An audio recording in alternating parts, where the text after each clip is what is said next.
La préservation des acquis de la démocratie et aussi le développement de la République démocratique du Congo. Comment mettre fin à l'enclavement? Voilà les deux thématiques qui vous seront développées dans Kinshasa Direct. Avec l'avocat Faustin Ouassa, notable du Maniema, il sera des nôtres. Avec lui, on va parler par rapport au Maniema, ce qui se passe dans cette province. Qui pour diriger la province du Maniema comme futur gouverneur? Vous le savez très bien, la CENI a lancé, a donné, a présenté sa feuille de route. C'est pour le 6 avril, pour l'élection des gouverneurs. Voilà, nous allons en parler. Et à vous, Yoko Mposo, pour cette livraison dans moins d'une heure avec Bédrine Kenge pour la grande édition des 13h. Tout de suite, nous allons recevoir Monsieur Faustin Ouassa, notable du Maniema. Il pense au développement de sa province, il pense aussi au désenclavement du Maniema. Nous allons parler de Faustin Ouassa. Bienvenue, Monsieur Ouassa. Merci. Vous êtes en République démocratique du Congo, vous êtes de la diaspora, vous êtes de Kinshasa ou bien vous êtes né au niveau de Maniema? Né et grandi au Maniema, dans le territoire de Pangui. Okay. Mon parcours, j'aime toujours commencer par là. Je fais mes études primaires et secondaires là-bas. Et après, je voulais devenir prêtre chez les missionnaires d'Afrique. Après ma philosophie, j'ai quitté pour poursuivre les études de droit. Bref, je suis avocat de formation. Je suis juriste de formation. Je suis avocat à travers ma profession. Et je suis beaucoup plus aussi dans la société civile. Je suis consultant à l'association du barreau américain où j'ai travaillé comme représentant de ce programme avec comme approche transversale l'appui à la justice, accès à la justice. Voilà. La dernière fois que vous aviez visité Maniema, ça date de quand? C'est l'année passée en octobre. En octobre. Ouais. Avant, vous étiez où? Toujours ici à Kinshasa? Je suis à Kinshasa, mais j'ai beaucoup d'émissions en province. Donc, le programme prenait les 7 provinces. Et donc, j'ai pu visiter plusieurs provinces. Est-ce que vous avez toutes les réalités de la province? Vous en connaissez? Oui, parce que mes premiers pas comme avocat, j'ai commencé au Maniema. Et pour votre information, je suis parmi ceux-là qui ont contribué à la création du barreau du Maniema. Donc je suis parmi les fils, des filles qui ont travaillé parce que, comme vous le savez, à Kindu, il y avait un seul avocat. Quand nous sommes arrivés là-bas en 2003, nous sommes arrivés à 3 et on a pu contribuer à ce que nous puissions avoir un barreau avec l'appui du premier président qui était à l'époque, qui faisait fonction. Qu'est-ce que vous voulez qu'au Maniema, qu'on puisse changer? Vous voulez quoi pour que le Maniema puisse décoller? Il y a plusieurs facteurs pour que le Maniema décolle. Je crois que le premier facteur, c'est d'abord cultiver le sens de la solidarité entre fils et filles du Maniema. Il n'y a pas de solidarité. En tout cas, je ne le dirais pas avec le sens de l'approche du développement. Il y a beaucoup plus le sens de l'individualisme qui, par moment, crée certains problèmes. Parce qu'on dit l'union fait la force. Et si tous les fils du Maniema que vous avez connus et que vous connaissez encore, qui ont été dans la politique, dans les affaires, dans le monde du développement, pouvaient se mettre à l'unisson pour développer le Maniema, on serait déjà loin. Ça, c'est la première chose. Deuxième chose, c'est que vous savez que le Maniema est enclavé. Il faut le désenclaver. Et quand on dit désenclaver, veut dire avoir les bonnes routes. Et déjà, la route est dans des territoires qui s'appelle Kibombo pour arriver à la ville de Kindu, ça pose un problème. La route est Kasongo pour arriver à Kindu ville, ça pose un problème. Or, ces routes-là ont des jonctions avec les différentes routes nationales. Donc, si tu veux amener les biens ou les marchandises au niveau des Bukavu, il faut obligatoirement utiliser l'avion. Et pourtant, jadis, ces routes fonctionnaient. Donc, ça, c'est un facteur, désenclaver la province à travers les routes. Mais également, dépolitiser tous les secteurs. Dépolitiser. Ouais. Et est-ce que ça sera possible parce qu'on voit une hyper-politisation de certains secteurs, de certaines provinces. Aujourd'hui, vous parlez de la dépolitisation. Est-ce que vous ne voyez pas que c'est vraiment un mur de Berlin qui sera difficile à tomber? Je ne pense pas s'il y a la volonté des acteurs politiques, économiques et de la société civile. Parce que nous avons vu le sénateur Matata Pogno a essayé de dépolitiser à travers les œuvres jusqu'à aujourd'hui dans le développement. Parce que quand on voit l'université là n'a aucun caractère politique. Quand vous voyez l'hôpital avec tous les personnels d'appoint, donc tout le monde pouvait, même en étant avec sa casquette politique. Et vous inspirez de Matata, ce qu'il a fait? En tout cas, coup de chapeau à cet homme, de ce qu'il a fait, et j'espère qu'il fera encore mieux que ça. Il ne faut pas s'arrêter à ce qu'il a fait pour le Maniema. Mais pour nous aimerions qu'il puisse, comme sa vision, d'avoir la propension au-delà de son Maniema natal. De toute façon, la charité... Mais combattu par vous-même entre fils. Malheureusement, mais je pense que c'est de la bonne guerre, mais aussi de la mauvaise guerre. De la bonne guerre parce qu'on dit couramment que c'est sur un arbre qu'il y a le fruit qu'on peut jeter une pierre. Donc, ceux qui n'ont pas pu faire ce que lui a fait ne peuvent voir qu'un verre à moitié vide.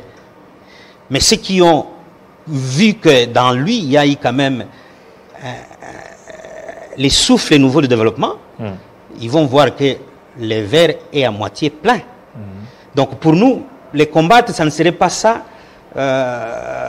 l'élément qui l'amènerait à être découragé.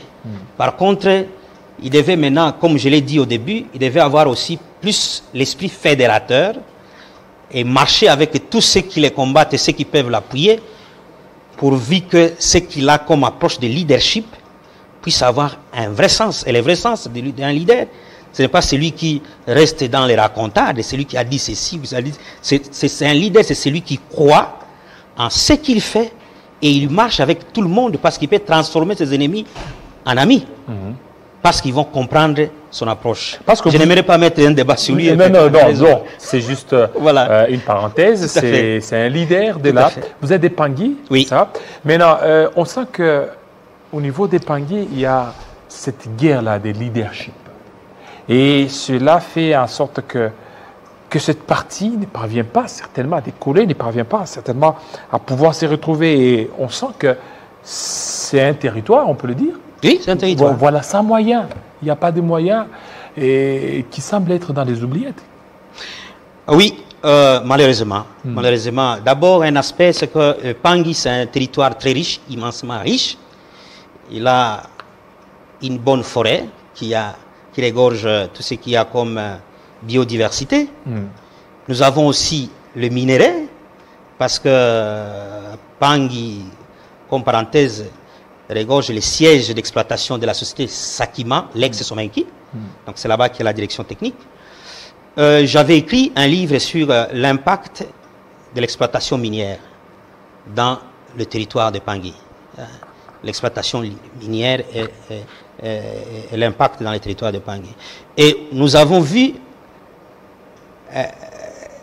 un engouement de gens, des exploitants illégaux, qui se sont rués sur les mines abandonnées par la Somenki, aujourd'hui les concessions Sakima, qui se sont rués sur la rivière où l'Indiki avait de l'or, mais si vous arrivez à voir tout ce qui est ressorti dans ces rivières, dans cette rivière où l'Indi et les restes, les villages sont restés encore plus pauvres qu'avant.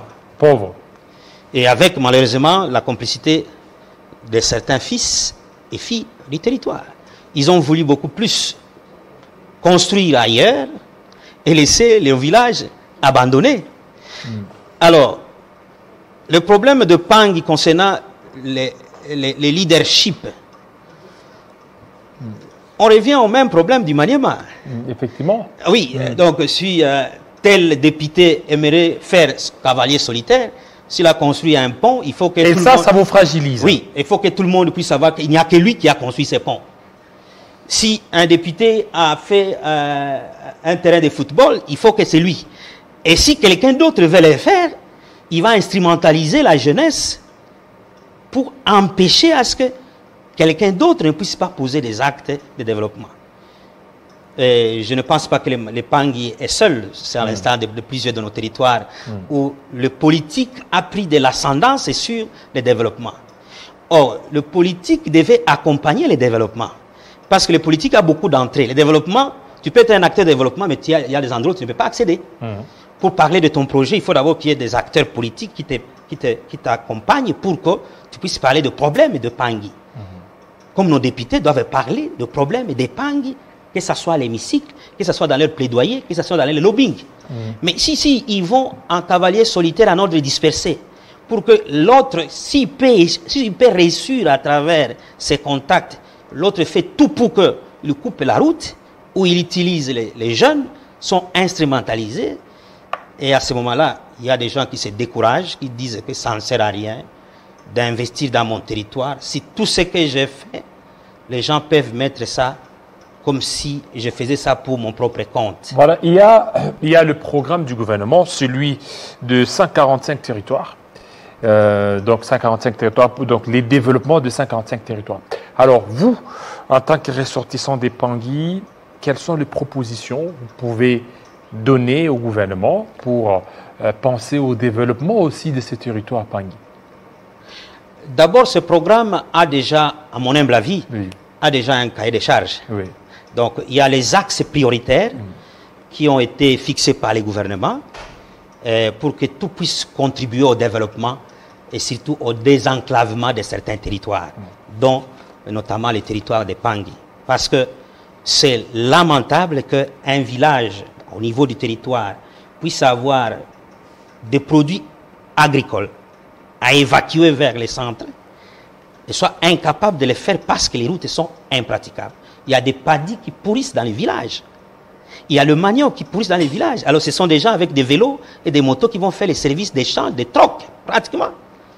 Quelqu'un qui a fourni son effort pour avoir autant de sacs de paddies, mais qui se retrouve à la fin du mois avec 2 pagnes pour sa femme et peut-être des uniformes pour ses enfants. Et donc pour moi, ce qui est prioritaire pour Pangui, c'est les routes. Les routes. Voilà. Après les routes, il y a la valorisation des ressources minières que regorgent les territoires et mettre un terme à cette exploitation artisanale qui ne profite à personne. Et comme l'éducation demeure un atout majeur, parce que tu peux avoir les routes, tu peux avoir la nourriture, mais s'il n'y a pas des gens qui ont de la matière pour valoriser ça, ça va être un territoire abandonné. Donc nous avons besoin aussi des écoles pour que les enfants étudient dans des conditions décentes et respectables, comme prône le chef de l'État à travers la gratuité de l'école primaire. Voilà, la CENI a présenté sa feuille de route. C'est que ce mois d'avril, qu'il y aura élection de gouverneur. Pour vous, qui peut être gouverneur de Maniema? Évidemment, les critériums peuvent être partisans, comme ça peut être impersonnel. Un gouverneur de cette grande province doit d'abord être un grand homme d'État. Ça, un homme capable, parce que ce territoire... Comme qui avant lui? Et quel est ce gouverneur qui est resté et que vous voulez qu'il revienne depuis que vous êtes là? Malheureusement, ceux qui avaient la poigne d'être des gouverneurs à l'époque, ils sont plus... Il y en a qui sont déjà partis auprès de notre père. Oui, vous pouvez citer 2 ou 3. Oui, parce que moi, j'ai connu à l'époque, c'était la territoriale des non-originaires. Oui. Il y avait Tchalamwana, il y avait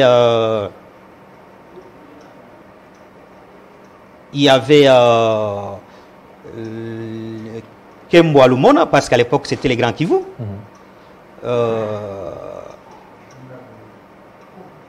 Il y avait au Maniema, il y avait Hein? Ah oui, oui. Il y avait Mwando Simba. Mwando Simba. Oui. Mais quand on est revenu vers la scission de trois provinces de l'ancien Kivu, j'ai du mal. Okay. J'ai du mal à vous dire les noms. Voilà. Maintenant, les critériums, selon vous, qui pourrait certainement être gouverneur? C'est-à-dire que selon vous, parce que vous avez dit que c'est un peu subjectif. Hein? Oui, oui. Et oui, allez-y, par exemple. Oui, les critériums, selon moi, j'ai commencé d'abord qu'il soit un grand homme d'État, celui qui a le valeur de développement de cette province. Ça signifie mettre à contribution des fils et filles de cette province ensemble pour amener la province dans le schéma du développement. Parce que la plupart que nous avons connus, ils se sont illustrés dans les régionalismes et les clanismes. Donc tu es de Pangi, tu crois qu'il n'y a que Pangi qui peut t'aider pour gérer une province. Tu es de Kassongo, tu crois que Kassongo qui peut... Et ce sont ces guerres-là qui nous ont amenés à ce qu'aujourd'hui, la province du Maniema soit à la traîne. Parce que, comme parenthèse, à l'époque où son Excellence Matenda était ministre des Finances et Matata Ponyo Premier ministre, il y avait la question des rétrocessions. Cette province a bénéficié de beaucoup de rétrocessions, beaucoup de fonds. Au niveau du Maniema? Au niveau du Maniema, parce qu'il rien n'a été fait. Malheureusement, il y a des je ne peux pas dire qu'il y a beaucoup de gens qui ont fait... Il y a des Matata. Voilà. Donc, Matata, comme Premier ministre, s'est battu pour la voirie urbaine. Ça a coup de chapeau.